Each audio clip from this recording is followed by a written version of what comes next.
gonna give a little bit of a my take ranty rant on an issue that I've noticed when it comes to parenting and how Kody specifically is approaching the idea or concept of being a parent. Kody joins a long line of parents who've kind of taken this approach, and the approach is this: seems like there's a group of people who equate their roles as a parent as some type of civic obligation.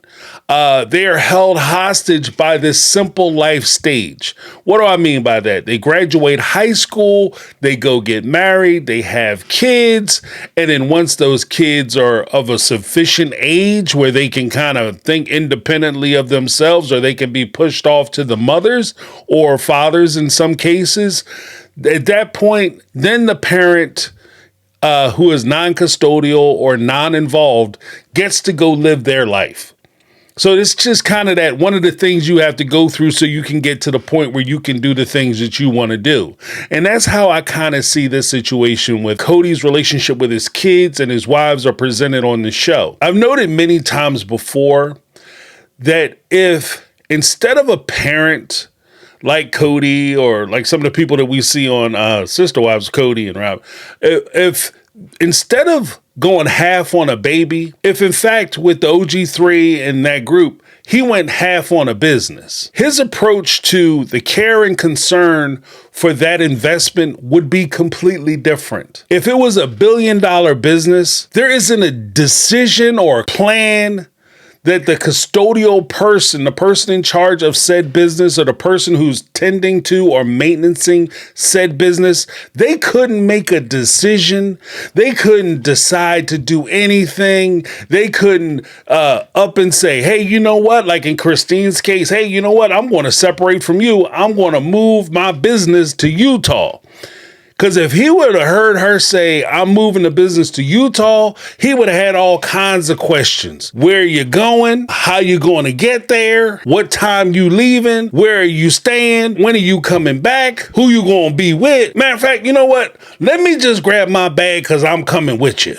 Okay, I'm not letting this business out of my sight. I'm certainly not going to let you have it because he places value in that thing. And because I don't really see the value that he places in his children the same way he valued those pieces and parcels of land, the same way he values his assets, the same way he values the nice things that he's acquired. I'm not even going to make the argument that this is somehow unique to Kody, because you can go down to any family court in any state in the union and possibly any family court in the world and see a Kody, a bunch of people who are acting this way.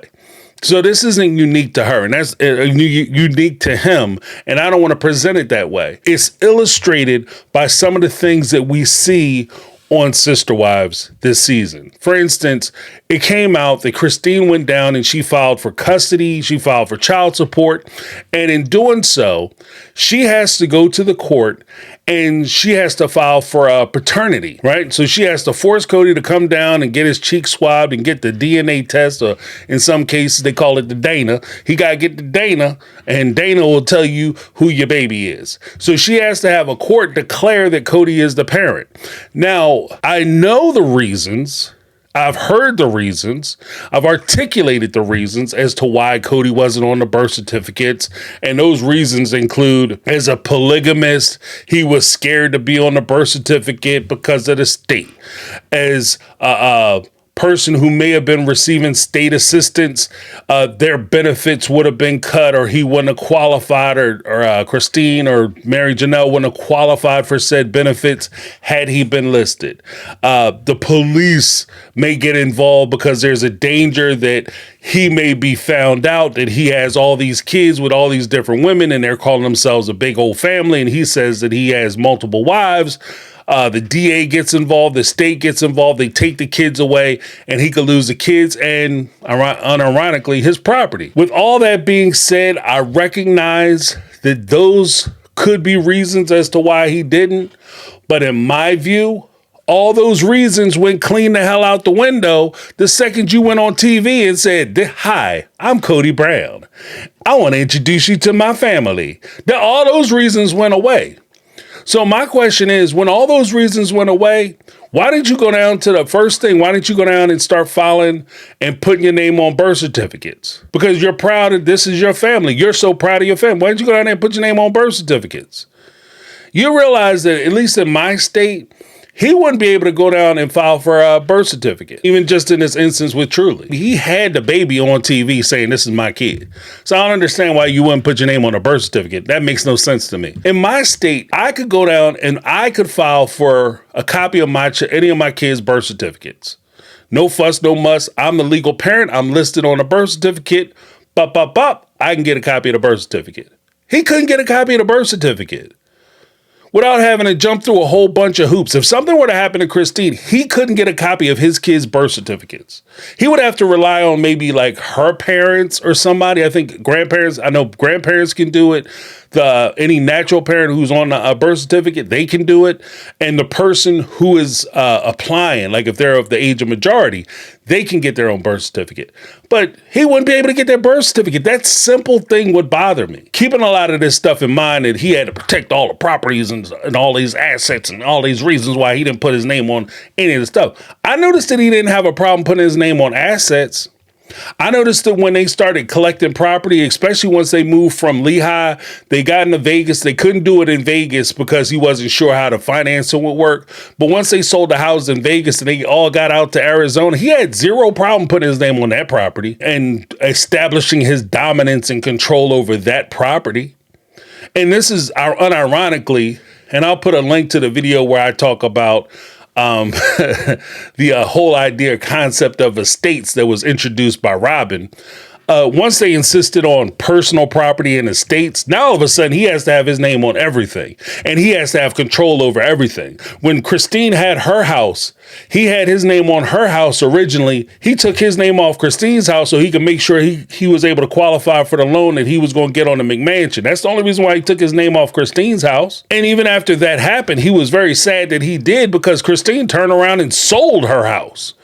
And he wanted to maintain control of that piece of property. In fact, he tried to get Janelle to buy the house so he could put his name back on the house. But this same guy who's so concerned about his name being on all these documents, any of the documents associated with his children, he doesn't have his name on any of those documents. Now, I say all that because for me, it's clear. If something is important to you, something is of value to you, you are willing to fight for it. You're willing to put action behind your words. When I watch this show, one of the things that has always bothered me, like even from season one, there's been a lot of lip service paid to the idea of concept of family and father and mother and husband and wife and all that. But from some participants on the show, there's very little action when it comes to being a parent. You know, it's important that everybody knows I'm a parent, and I'm going to talk about how important it is that I'm a parent. But when it comes down to things like putting your name on a birth certificate, making sure that your kids are getting the things that they need as far as medical wise, making sure that they get what they need as far as housing is concerned. That's up to the mother. That's not on me. That's on them. Under no circumstance would I see a situation, and I've used this particular analogy where I talked about kids being a business instead of children. I've used that analogy specifically when it comes to custody cases. Because in custody cases, all of a sudden, oh, she wouldn't let me see it. Darn, I called her on the phone and she wouldn't pick up. Oh, darn, I guess I can't see my kids anymore. Guess I'm no longer a dad. Guess I'm no longer a mom because, custodial parent didn't show up to the police station on time or show up to the Walmart parking lot to pick the kids up. They didn't show up on time, so I left. I couldn't wait 15 minutes. Oh, well. But if it was $1 billion business, you would be at their house. You would be banging on doors. You'd be down there filing documents. You'd be filing motions and petitions with the court. You would insist and demand that somebody hear your case, and you would be vehement about it. You'd be willing to fight to the end of days for your share of, or at least your half of the investment that you put out.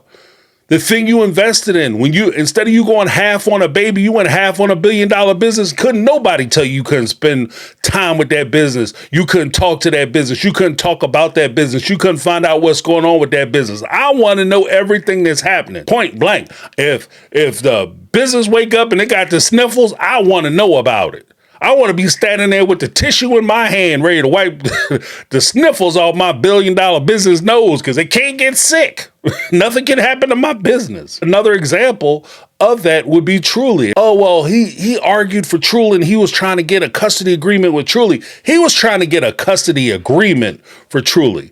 He wanted that custody agreement to say 50-50. And he didn't care because we'll work out the details later.